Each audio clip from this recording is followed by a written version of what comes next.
Olá, meus amados, sejam todos bem-vindos com a paz do Senhor Jesus. Esse dia é especial porque o Senhor nos deu para que pudéssemos estar na presença dEle, glorificando o nome dEle, para pudéssemos estar propagando o nome dEle, amém? O Senhor, Ele tem algo especial para as nossas vidas, por mais que nós somos ruins, por mais que nós murmuramos, que nós fazemos coisas que não agradam o Senhor, mas Deus tem movido a paixão por nós.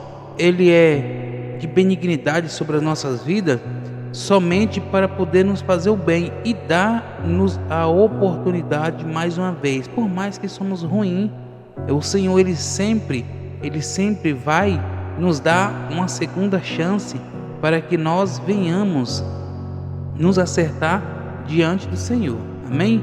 Em oração, pedindo ao Senhor a palavra para hoje, o Senhor me deu a palavra dele em Marcos capítulo 3, a partir do versículo 3. A palavra do meu Deus diz assim: E disse ao homem que tinha a mão mirrada: Levanta-te e venha para o meio. E perguntou-lhes: É lícito no sábado fazer o bem ou fazer o mal? Salvar a vida ou matar? E eles calaram-se. Esta foi a palavra que o Senhor nos deu hoje para que nós viéssemos refletir. Amém? Vamos orar, pedir o seu discernimento dessa palavra, para que possamos adentrar no reino dos céus. Senhor, nosso Deus, nosso Pai, mais uma vez te pedimos sabedoria, Senhor, da palavra, para que não venha, Senhor, falar nada de nós, mas sim tudo que seja falado somente de Ti, Senhor, para que Seu nome seja exaltado, para que Seu nome seja grande em nosso meio, Senhor. Te pedimos e te agradecemos em tudo, em nome do Seu Filho Jesus. Amém. Amém, meus amados. Essa palavra ela veio para nós quando nós estávamos fazendo oração, pedindo ao Senhor uma palavra para hoje, para que viéssemos falar. E o Senhor nos deu a cura da mão atrofiada. Essa é a palavra para hoje, né? Do homem que tem a mão amirrada. O Senhor teve na sinagoga no sábado e esse homem estava lá. E também os fariseus, os saduceus, estavam tudo lá. E Jesus, vendo que esse homem tinha essa mão mirrada, ele foi e chamou esse homem para o meio e falou com o homem: Levanta-te, venha para o meio. E perguntou a cada um deles que estava ali se era lícito no sábado fazer o bem ou fazer o mal, salvar a vida ou matar. E muitos ali que vinham murmurando, que vinham já blasfemando contra Deus, saíram, calaram-se e saíram da sinagoga. E Jesus, ele chega para o homem e fala assim: olha só, levanta a sua mão. Na medida que o homem vai levantando a sua mão vai sendo curada igual a outra. E os fariseus saíram da sinagoga, tendo com os outros ali, estudando uma forma de pegar Jesus para matá-lo, porque eles viviam sobre a lei de Moisés, e a lei de Moisés não deixava fazer nada no sábado, era somente para oração, para as coisas de Deus, jamais para fazer outra coisa, era só para o descanso mesmo. E Jesus, quando veio fazendo esses milagres, eles não acreditaram, eles acharam que não era de Deus, que era de uma entidade, que era de qualquer outra coisa, mas que não partia de Deus, porque estava desobedecendo o mandamento de Deus, que era guardar o sábado. Só que eles não sabiam que Jesus veio para poder quebrar isso, porque tinha um dia na semana que tirava para poder descansar, glorificar o Senhor, só para isso. Só que naquela época já não acontecia mais nada disso. Sábado só tinha mesmo por ter. Não tinha sábado, não era mais para o descanso, não era mais bendito. Entendeu? Eles trabalhavam, eles faziam o que quisessem no sábado. Então assim, não tinha mais o guardar do sábado, mas os fariseus, os saduceus ainda guardavam, porque eles sempre serviu a lei de Moisés. Até hoje eles servem a lei de Moisés. Então Jesus, ele veio quebrando isso, né? E os milagres dele, ele fazia muito no sábado, para poder provar aos fariseus que não era mais para poder guardar o sábado. Só que os fariseus de coração duro não acreditavam nisso, que ele era filho de Deus, porque estava desobedecendo um mandamento, não é verdade? E o que nós tiramos dessa lição para os nossos dias de hoje? Nós podemos tirar que nós somos igual o homem da mão mirrada, só que não com a mão mirrada, mas sim com o coração mirrado. O nosso coração ele é um coração tão duro, tão ruim, que ele não tem movimento qualquer para a sensibilidade de Deus. Deus, muitas vezes, ele vai fazer algo para a sua vida que você mesmo vai achar ruim. Vai achar ruim, porque o que você quer é outra coisa na sua vida. Exemplo, você quer que Deus te dê uma benção para que a sua vida venha ser diferente nesse ano novo. E Deus faz com que a sua vida não venha ser diferente, venha ser pior do que já está. Mas isso é a proposta de Deus, porque Deus te quer no caminho dele. Deus não te quer fora. Deus te quer para que você venha glorificar ele. Deus não te quer fora. Entendemos, amados? E isso que faz com que muitas vezes o crente quer crente acreditar, mas muitos que não é crente, ele pede algo para o Senhor e vem ao contrário, ele já desfaz tudo, para ele aquilo já está tudo ruim, entendeu? Então assim, já não quer obedecer a Deus, quer sair da promessa, já não quer mais estar no caminho, porque é carne, vive na carne. Quando você vive na carne, o Espírito não fala, você só consegue ouvir carne, então é por isso que é complicado.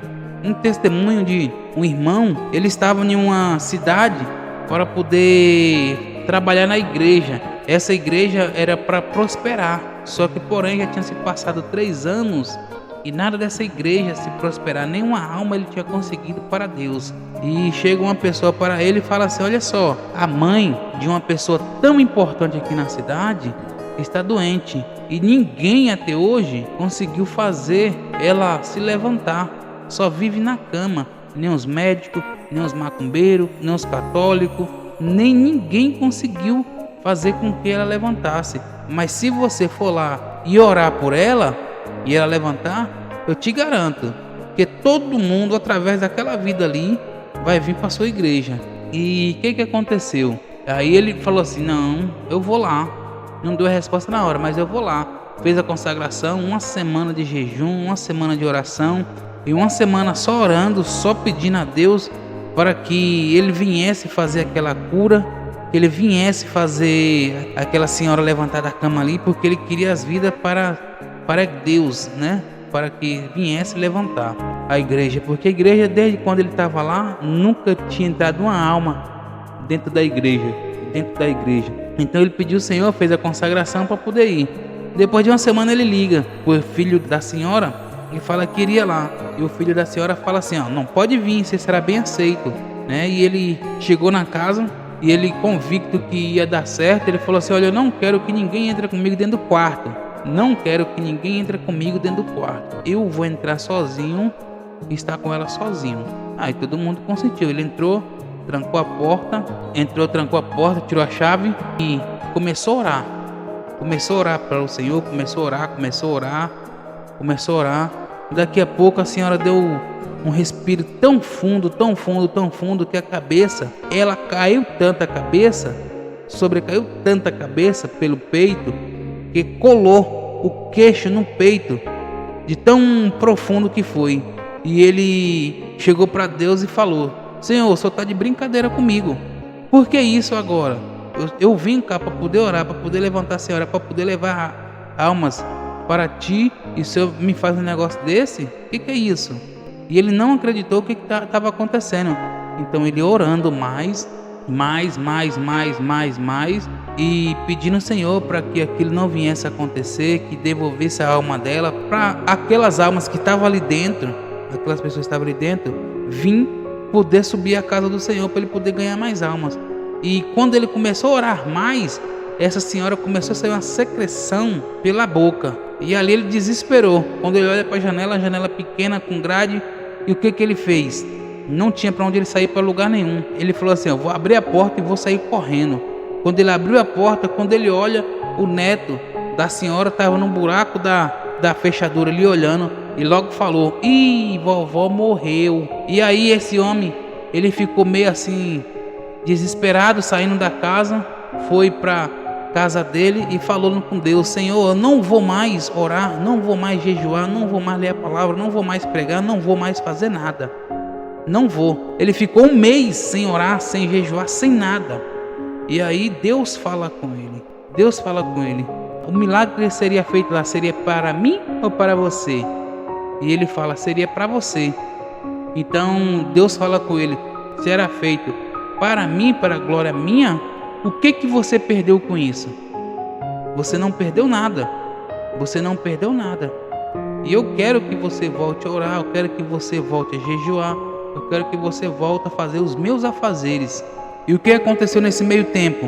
O filho da senhora ligou para ele pedindo para que ele voltasse na casa, que ele ia chamar todo mundo para poder falar. Então, nesse meio tempo, ele falou assim: olha só, eu tinha conversado com Deus. Se Deus for Deus mesmo, aquele que anda sofrendo, para que não viesse sofrer, mas sim que ele viesse ser retirado daquela dor, para que não viesse sofrer mais. Então eu reconheço que Deus é Deus, que não existe outro Deus além deste Deus. Então assim, aquele pastor, achando que ele levantando aquela senhora, ele iria fazer algo diferente, ia trazer vida, mas Deus, ele vai de contramão. Quando a gente quer tanto uma coisa que seja feito, Deus tem outra proposta para você. Mas de qualquer forma você vai alcançar a sua bênção, porque você está pedindo, mas não é da sua forma, mas sim da forma de Deus. Então assim, os irmãos, o irmão foi lá na casa e ele falou, para todos o que tinha acontecido, e todos se maravilharam e foram para a igreja. Então assim, meus amados, nós não devemos aperrear a nossa vida achando que Deus não está fazendo por nós, quando Deus está em silêncio. Quando Deus está em silêncio, quando Deus está fazendo algo ao contrário do que nós está pedindo, é porque Deus é Deus, Ele sabe o que você precisa, Ele sabe o que você quer. Então jamais você vai entender o que Deus tem para você, jamais, porque Deus, Ele faz tudo da forma dele, como Ele quer. Você pode pedir para que seja do seu jeito, mas raridade vai acontecer do seu jeito, porque Deus, Ele quer do jeito dele. O jeito dele é o correto, não o meu. Amém? Esta foi a palavra que o Senhor tem nos dado hoje para esse dia, Vamos orar, pedir ao Senhor uma bênção para que venhamos estar escutando a palavra de Deus. Senhor, nosso Deus, nosso Pai, mais uma vez, Senhor, estamos aqui te agradecendo, Senhor, por tudo. Até aqui, Senhor, o Senhor fez por nós. Sabemos, Senhor, que nós não sabemos de nada. Sabemos, Senhor, que o Senhor escreve as palavras, Senhor, mesmo com linha torta, o Senhor escreve certo, porque o Senhor é conhecedor de tudo, Senhor. O Senhor é conhecedor de nós. O Senhor conhece desde quando nós nascemos, Senhor, até hoje. O Senhor é conhecedor. Até o dia da nossa morte, o Senhor é conhecedor. Então não nos deixe, Senhor, que o nosso coração venha estar nos enganando, Senhor, com coisa qualquer, para que venhamos afastar de Ti, Senhor. Te pedimos, Senhor, e te agradecemos, em nome do Seu Filho Jesus. Amém. Amém, meus amados. Essa foi mais a palavra de Deus pregada hoje para cada um de vocês, para que vocês venham entender um pouco como Deus é com a gente. Amém? Fiquem todos com Deus, que o Senhor abençoe a vida de cada um nesta hora. Em nome do Seu Filho Jesus. Amém.